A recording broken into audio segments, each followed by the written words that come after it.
بارێمی کوردستانی شەوە دەستیان لەسەر دڵیەتی لە 2014 خەڵکی هەرێمی کوردستان لەسەر و بابەتە دەستی لەسەر دڵیەتی بەڵام لە عراقیش خەریکە ئەم بابەتە دروستە بێ عراقیەکان ناوەڕاست و باشووری عراق هەرێم بەبێ هەرێمی کوردستان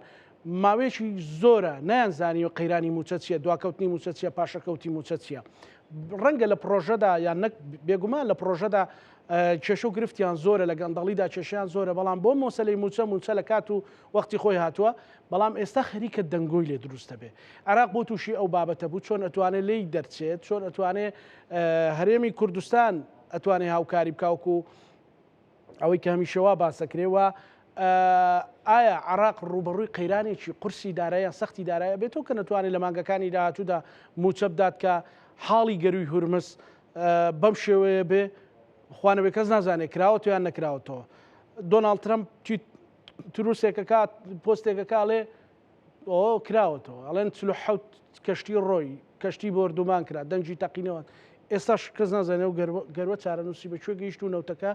بەرەو کوێ ڕوا لەسەر و دۆخە دارایە لەگەڵ بەڕێز مامۆستا لێر عەبدولقادر ئەندامی لیژنەی دارای لە خولی پێشووی ئەنجومەنی نوێنەرانی عراق گفتوگۆکەین ئەوسا بەخێر بێت زۆر سوپاس کارزانە سوپاس دەکەم مەمنونم زۆر سوپاس مادوومان کردی ڕێزم هەڵسەنگاندنی مامۆستا لێر بۆ دۆخی دارایی عراق چی لە ئێستادا بەڵێ ینی نەکلەوەتی ئەم شەڕە دەستی پێ کردووە پێشووترش پێشببینی ئەکرا کە لە ساڵی 2026 عراق بە ئەزمەیەکی مالی و نەقدیات تێپەڕێ بۆچی لەبەرەوەی پێشببینیەکان ئەوها بوو کە نرخی نەوت دابەزێ و لەگەڵ دابەزینی نرخی نەوتشە وەزعی عراق سوولەی کەم بێ لە کۆتایی مانگەکانی ساڵی 2025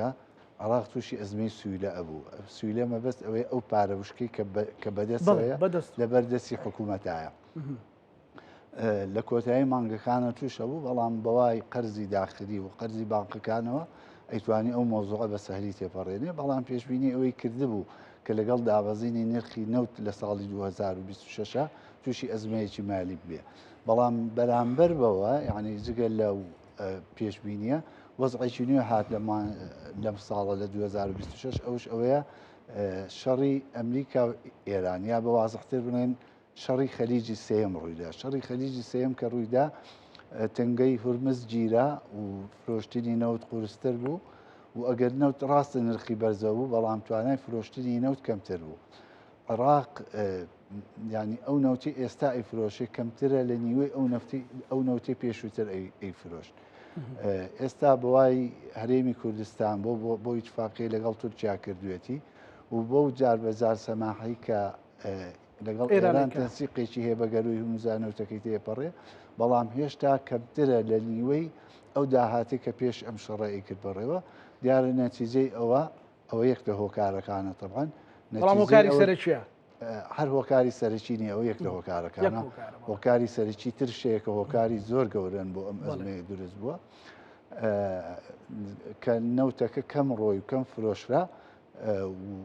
بۆیە یعنی سوولە کەم بۆتەوە عراق تووشی گرفتی گەورە بۆ لە دابینکردنی موچەیە ئەمە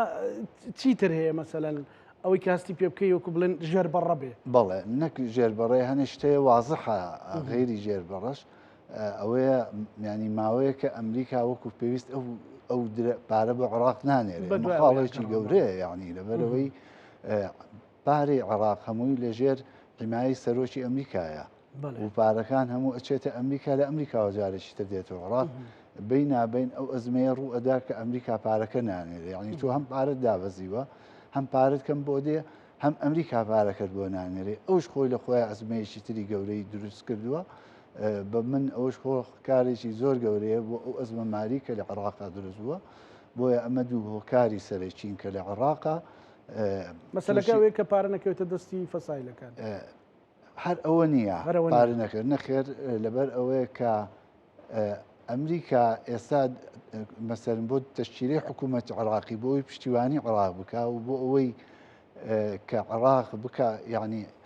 سیاسەتی عراقی بە شێوەیە بێ کە ئەمریکا لێ ڕازی بێ هەوڵەدا ئەمریکا زەختی لەلایەن ئەو بڕەپارەوە بە دروستکە کە بۆی ئەنێرێ ئەوێ سیاسەتی ژێر هەیمەنی منای بەڵێ جگە لە فەسائی شەڕی فەساڵی ئەوێ پێ بکە بەڵام لەگەڵ ئەوشە ئەوێ پارە بەرەو ئێران نەڕوە ئەوێ ئیسلاحی اقتصادیش لە وڵاتە بکردرێ یعنی عراقش زۆر مەجای هەیە کە هەدرێکی گەورە لە پارە ڕوئەدا بۆیە هەموو ئەمانەیەشیان گرتووە وای لە عراق ئەمریکا کردووە کە وەکو پێویست پارە بۆ عراق نەنێرێ ئەم ئەزمەیترش هەردووشی بۆتە یعنی شتێکی خینچێنەر بۆ عراق کە کێشەی پارەی درست ئەوەی کە سەرۆکی ئەنجومەنی وەزیران کردی لە دەستگیرکردنی و خەڵکانی کە پاریان لابوو گەندەڵیان کرد و دزیان کرد بوو ئەمریکا لە پشتێتی من پێم وایە لە پشتی بێ تەسەوڕم وایە لە پشتی بێ لەبەر ئەوەی ئەمە بەشێکە لە ئیسلاحی اقتصادی کە ئەمریکا و زۆر وڵاتانی تر داوا لە عراقیکەن بیکە و عراقیەکان خۆشیان داواکردن یعنی ئەمە پێشەوەی مەطلبێکی دەروی عراق بێ ئەمە مەطلب و داواکاریەکی عراقیە کە عراق پێویستی بەوەیە ڕوبەڕوویەکی گەورەی گەندەڵکاران و فەساد و ببێتەوە بۆ ئەوەی بتوانێت اقتصادێکی باشتر دروست بکە بەردەوامە بێ پێت وایە ئەمە بەردەوامە بێ و دۆخی عراق ئەتوانێت مەسەلەن لانی کەم هەندێک خەڵک چاوترسا و کالەوەی کە بۆ شێوێ دزینەکەن بەڵێ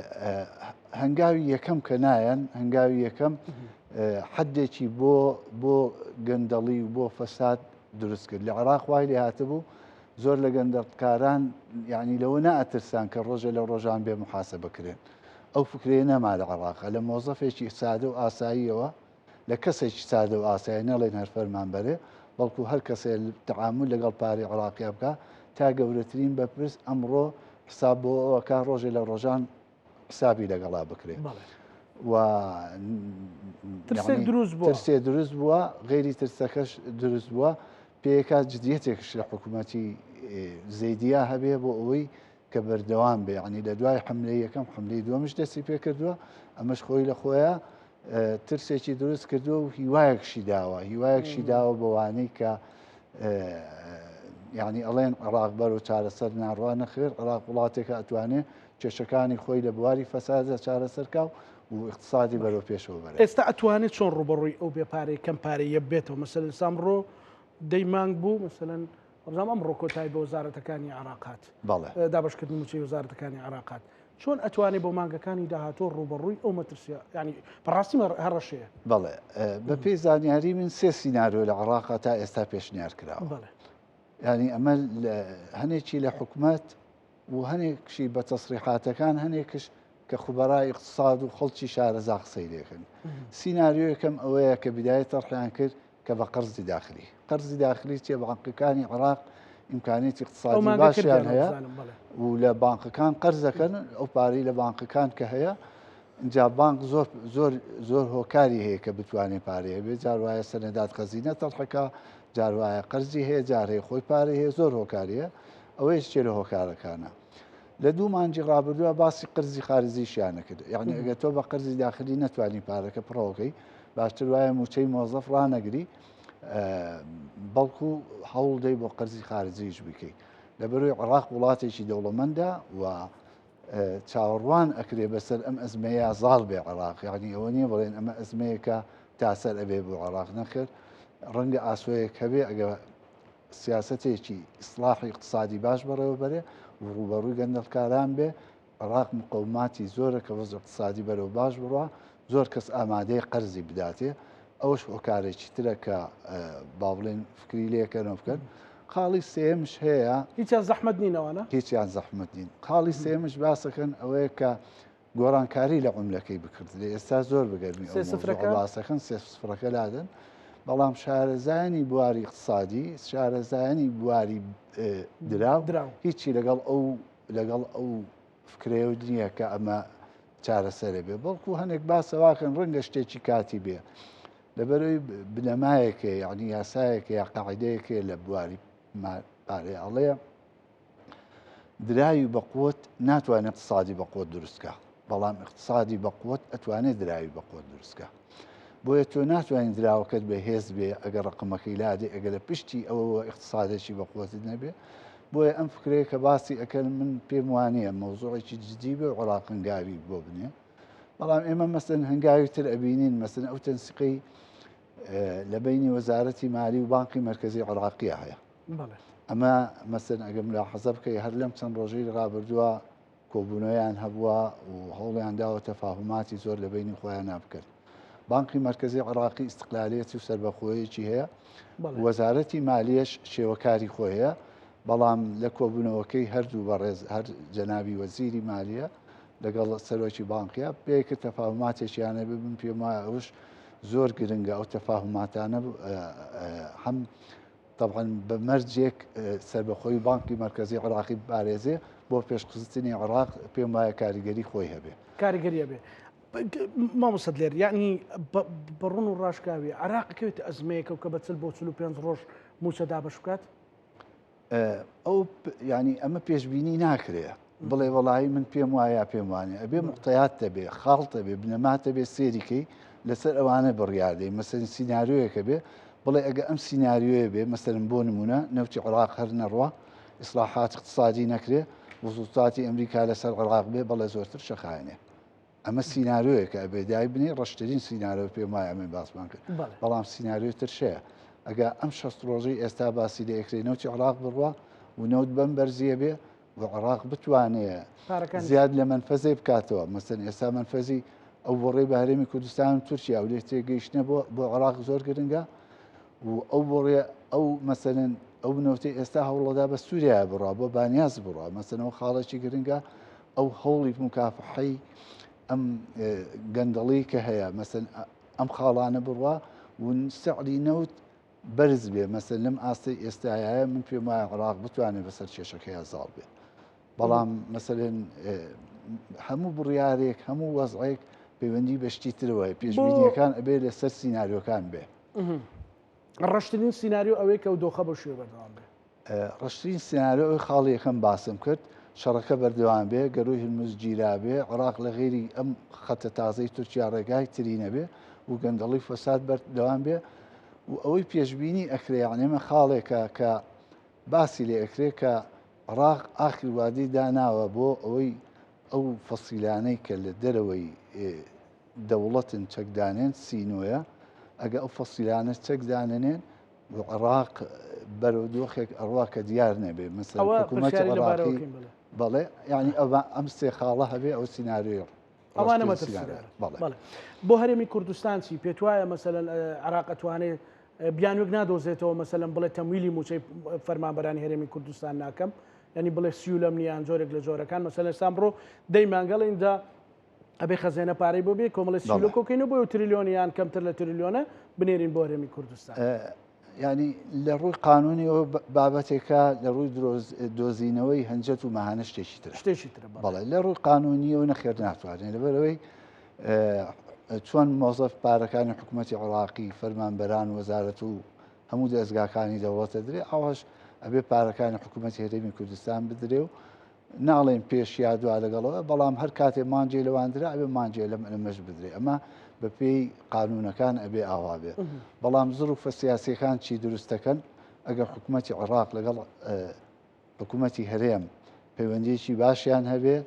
و حکوومەتی هەرێم هاوکار بێ مەسەرن بۆ ڕۆیشتنینە بۆ تەعاملکردن لە عراق پێم وایە ئەو کێشەیە دروست نابێ بەڵام گرژی نێوان حکوومەتی هەرێم لەگەڵ حکوومەتی عراقیە یان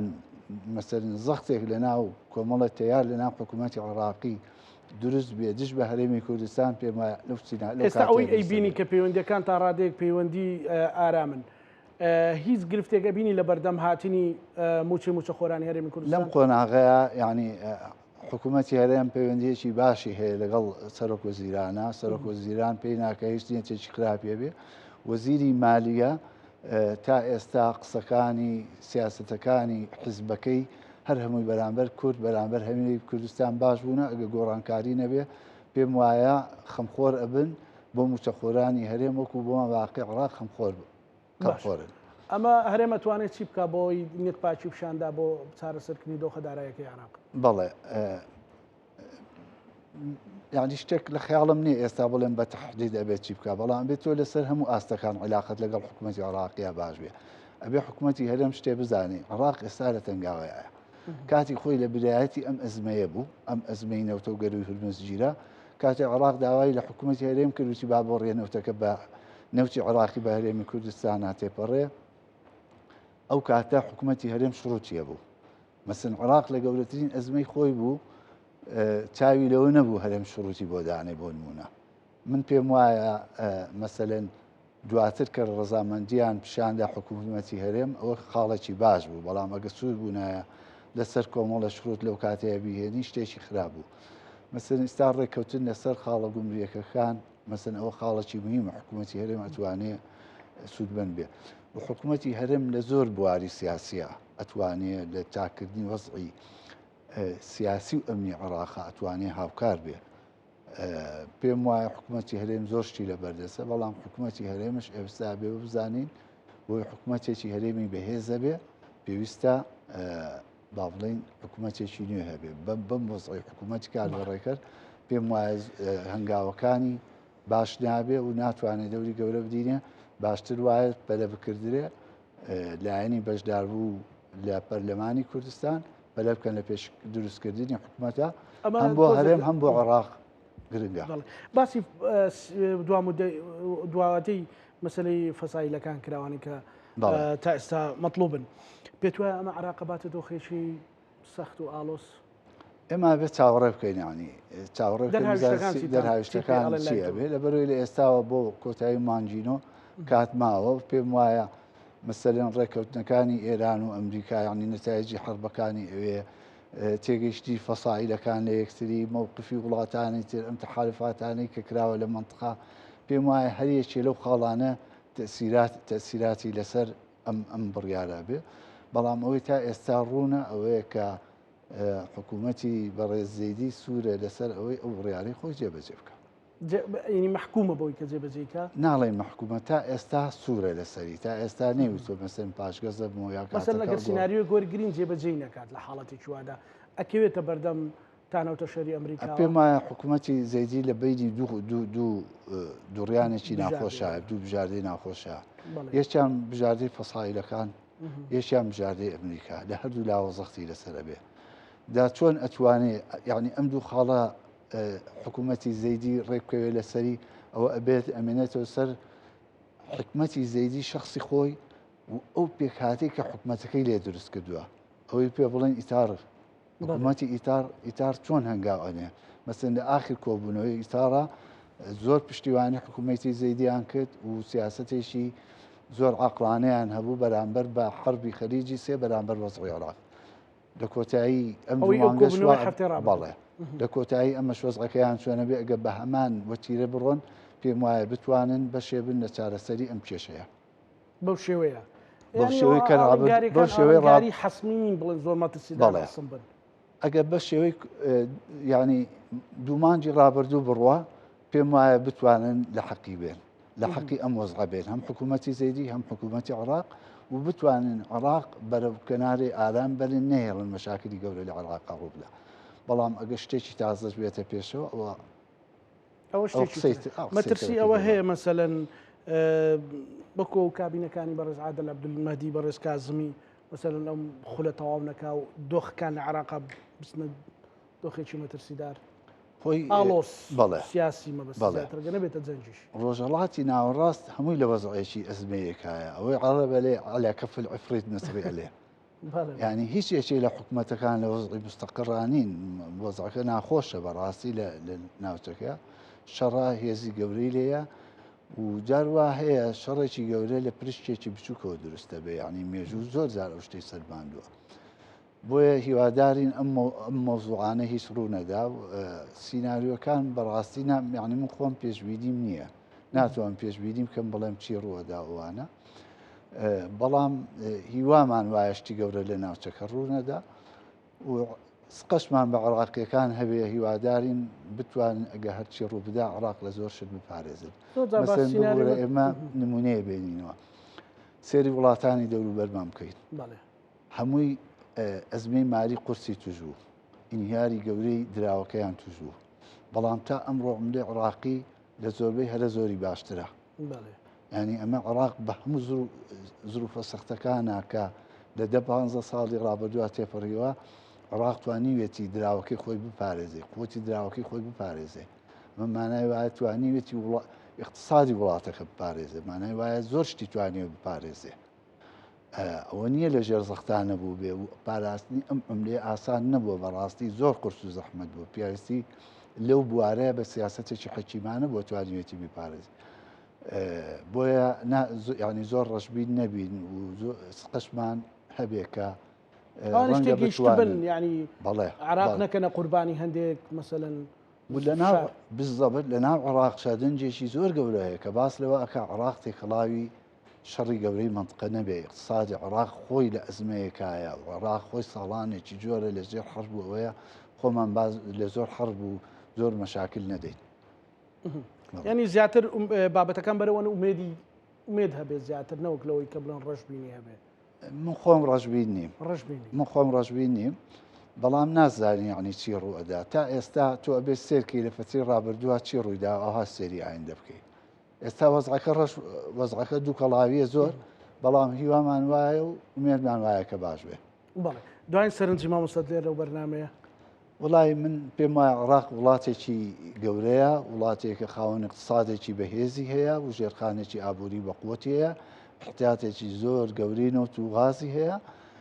و عراق عاملەیەکی گەورەی استقراری منطقەیە نە بە سەهلی دیێڵن تێکچێ و نە اقتصادی عراقش بە سەهلی تێکەسێ پێم وایە عراق ئەگە بە زەماتی قولی اقتصادی شابڕوا بەڵام نەتیجە عراق وەک وڵاتێک خۆیەگرێتەوە بۆیە پێویست بە دڵ ڕاوچەی زۆر گەورە ناکە بەڵام ئەبێ خۆشمان ئامادەکەین بۆ فترەیەکی زەمەنی کە عراق بە ئەزمەیەکا بڕوە ینی چ دەوڵەت تاکەکانی کۆمەڵ بزانن چۆن تەعامل لەگەڵ ئەو داهاتای خۆیان ئەەکەن بۆ ئەوەی ینی نە بە شخصی نە بە دەوڵەت بکەوێنێ ئەزمەیەکی اقتصادی گەورەوە هیوادارشین ینی هەمووی حالبێ و ئینشاءالله لە کاتێکی کەمیشە کۆتای پێبێت بەڕێز مامۆستا لێرە عەبدولقادر ئەندامی لیژنەیدارە لە خولی پێشێن زمانی نوێنەرانی عێراق زۆر سوپاس بۆ دەرفەتە سوپاس بۆ سوپاس دەکەم بینەرانی خۆشەویست لەگەڵ هاوکارانم بەیەکەوە پانۆڕامای ئەم شەومان پێشکەشکردن هەموو لایەکتانەمانەتی خوای گەورە بن خواتان لەگەڵ